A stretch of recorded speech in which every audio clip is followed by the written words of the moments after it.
2020 இருந்து தன்னோட மனைவிக்கு இவ்வளவு பெரிய மென்டல் டார்ச்சர், பிசிக்கல் ஹராஸ்மெண்ட் நடந்தது, மென்டல் ஹராஸ்மெண்ட் நடந்தது உங்களுக்கு தெரியுன்றீங்க.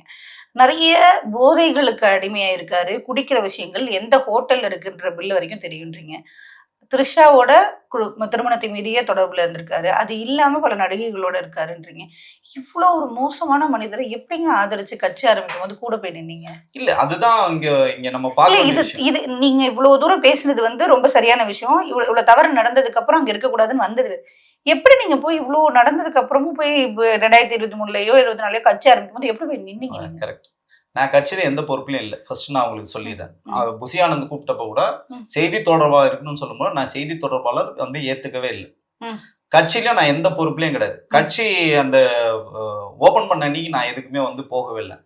இவங்க தொடர்ச்சியா நம்மள கூப்பிட்டுட்டே இருக்காங்க. புசி ஆனந்த் கூப்பிட்டுட்டே இருந்தாரு. கட்சியில இருக்கவங்க நம்மளை கூப்பிட்டதுனாலதான் ஆதரவாளர் தான் நான் தொடர்ச்சியா நான் பேசிட்டு இருந்தேன். அதுக்கப்புறம் இவங்களதான் செய்தி தொடர்பாளர் ப்ரமோட் பண்ணாங்க. இது வரைக்கும் நான் அந்த அலுவலகம் போனது இல்லை. ஒரே ஒரு முறை புசி ஆனந்த் பார்க்கறதுக்கு அங்க போயிருந்தேன்.